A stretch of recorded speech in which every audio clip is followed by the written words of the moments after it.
आदरणीय श्रोतागण, जैसे कि हमने संकल्प लिया था कि जो आयुर्वेद है और धर्म है उसके विषय में नई नई जानकारी की वीडियोस हम शेयर करते रहेंगे। तो उसी कड़ी में आज जो ये वो चल रहा है, ऋतु चल रही है, तो आयुर्वेद के अनुसार इसमें हेमंत और शिशिर में विशेष करके, वैसे तो ऋतु परिवर्तन पर रोग उत्पन्न होते हैं, लेकिन हेमंत और शिशिर में जो प्रतिशाय है, जिसे साधारण भाषा में जुकाम कहते हैं, उसका प्रकोप होता है। और साधारण सी बीमारी है, लेकिन फिर भी मनुष्य बड़ा परेशान हो जाता है। और समय पे यदि चिकित्सा न की जाए तो उसका फिर प्रकोप होकर अन्य रोग भी, ज्वर आदि या काश, श्वास आदि अन्य रोग भी उत्पन्न हो जाते हैं। तो बड़ा एक बहुत ही पुराना नुस्खा हमारी जानकारी में आया कि जो 10 ग्राम गुड़ में 4-5 रत्ती काली मिर्च मिलाकर और रात को सोने से पहले उसका सेवन किया जाए और फिर ऊपर गर्म पानी पी के सोया जाए। और सुबह उठोगे तो उससे निवृत्ति, आपको बहुत आराम इससे मिलेगा। लेकिन शुगर आदि के जो पेशेंट हैं वो इसको तो अवॉइड करना पड़ेगा, गुड़ को उनको। तो वो अपना, जैसे इलायची होती है और काली मिर्च है और खूब कला है, तो उनका जो क्वाथ है तो उसका उपयोग कर सकते हैं। सौंठ थोड़ा उसमें डाल सकते हैं तो उसके क्वाथ का सेवन कर सकते हैं। तो इसमें और विशेष करके जो हवा है, जब तक जुकाम का प्रकोप है तो उससे बचना चाहिए, सर आदि को ढक के रखना चाहिए और हल्का सुपाच्य भोजन लेना चाहिए। और इस मौसम में हम तो पुराने वैद्य हैं उनसे सुनते थे, अदरक की बड़ी प्रशंसा करते थे। तो जिसका कोष्ठ मजबूत है और अम्ल पित्त की जिसकी प्रकृति नहीं है, भोजन से पहले अदरक को सेंध और नमक लगा के वैसे भी थोड़ा बहुत सेवन कर सकते हैं।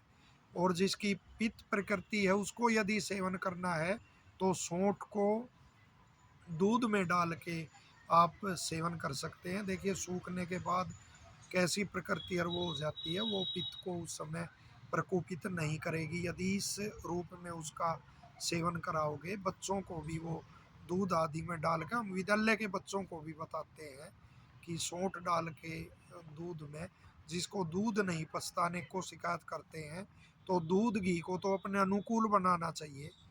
तो इस तरह सौंठ डाल के दूध का सेवन करना चाहिए और अच्छा पौष्टिक। हमारे को तो हैरानी होती है जब ऋषियों के ग्रंथ में हम पढ़ते हैं, चरक सुश्रुत जैसे ऋषि भी घृत की प्रशंसा करते हैं कि जब प्रतिशय जीर्ण हो जाता है, पुराना हो जाता है, या उसकी निवृत्ति जब होने लगती है तो घृतपान भी उन्होंने लिखा है कि घी का सेवन करना चाहिए। दूसरा, धर्म के विषय में थोड़ी जानकारी आज बड़ी प्यारी सुंदर, और आपने भी बड़ा सुना होगा कि वो ये जो पाखंडी गुरु हैं उलझा देते हैं विषयों को। वो उस लोक में ये लोक है, वो लोक है, वहाँ का स्वामी वो है, वहाँ का वो है, वहाँ का वो है। और ये यहाँ इस लोक में हम जीवन कैसे जिए, बड़ी कम उस पर चर्चा होती है। तो ऋषियों की और इनकी शैली में यही अंतर है, वरना सुखी जीवन का ऋषियों का कितना सुंदर सूत्र है। मैत्री करुणा मुदितोपेक्षाणाम सुख दुख पुण्याय पुण्य भावनाश्चित्त प्रसादनम, कि जो सुखी लोग हैं उनसे मित्रता करनी चाहिए। ये सुखी होने के, प्रसन्न जीवन, प्रसन्नचित रहने के ये उपाय कहे गए हैं योग दर्शन में, कि जो वो होते हैं सुखी लोग उनसे मित्रता रखो सुखी वो नहीं बहुत सारा धन जिनके पास है ना, वो यदि सुखी नहीं है धन प्राप्त करके भी तो वो क्या सुखी है। संगम ऋषि से नारद मुनि ने पूछा, आप इतने प्रसन्न कैसे दिखाई देते हो और बालकों के समान, यानी इतनी पवित्र आपकी चेष्टाएं हैं प्रसन्न रहने के संदर्भ में। तो संगम मुनि ने कहा कि भाई इस दुनिया में बहुत सारा पैसा है, वो भी जी रहे हैं, उससे कम पैसा वो भी जी रहे हैं, अनेकों ऐसे हैं जो दाल रोटी खा के ही जी रहे हैं, ऐसे हम भी जी रहे हैं, और ये सोच के मैं प्रसन्न रहता हूँ। तो पुरुषार्थ के बाद जो कुछ प्राप्त हो तो उससे प्रसन्न रहना चाहिए, और ऐसा आदमी जो उससे मित्रता रखनी चाहिए।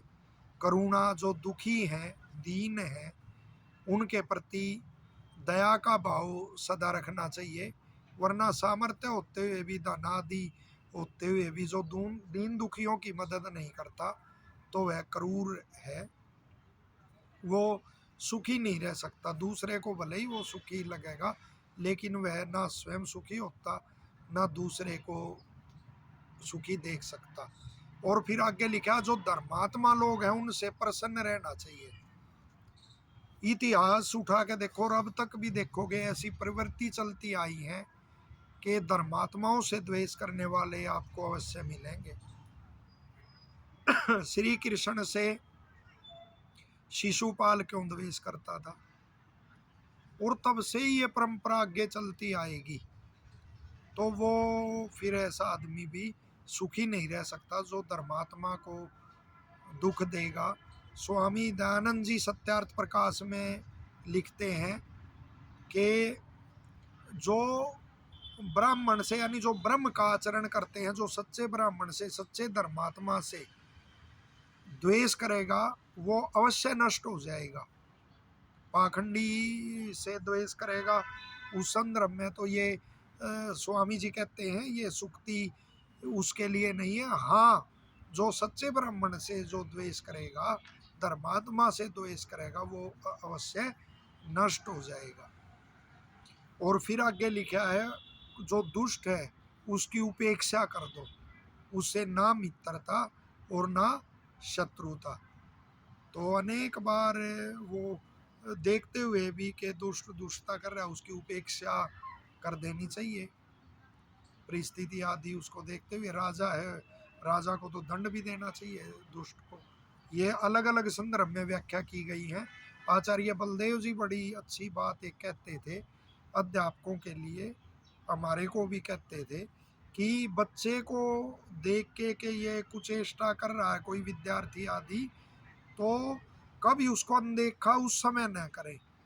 उस समय यदि अनदेखा आपने कर दिया तो समझ लो आपने आलस्य या किसी अन्य कारण के चलते हुए समर्पण कर दिया। वो समर्पण नहीं होना चाहिए, उसको वो रखना चाहिए।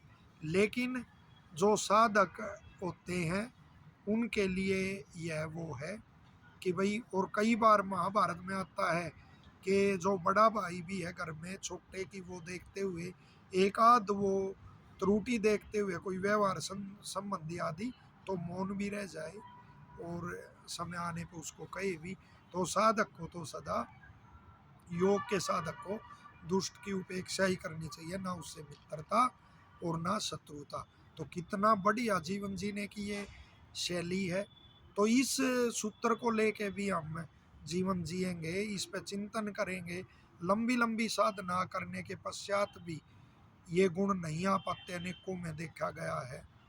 लेकिन वो संस्कारों की बात होती है, जन्म जन्म के संस्कारों की। लेकिन इसका अर्थ यह नहीं है कि साधना ही ना करें। यदि साधना नहीं करेंगे और दुर्गुण आएंगे तो, लेकिन साधना के साथ साथ इन का अवश्य चिंतन करना चाहिए, व्यवहार में इन बातों को उतारना चाहिए।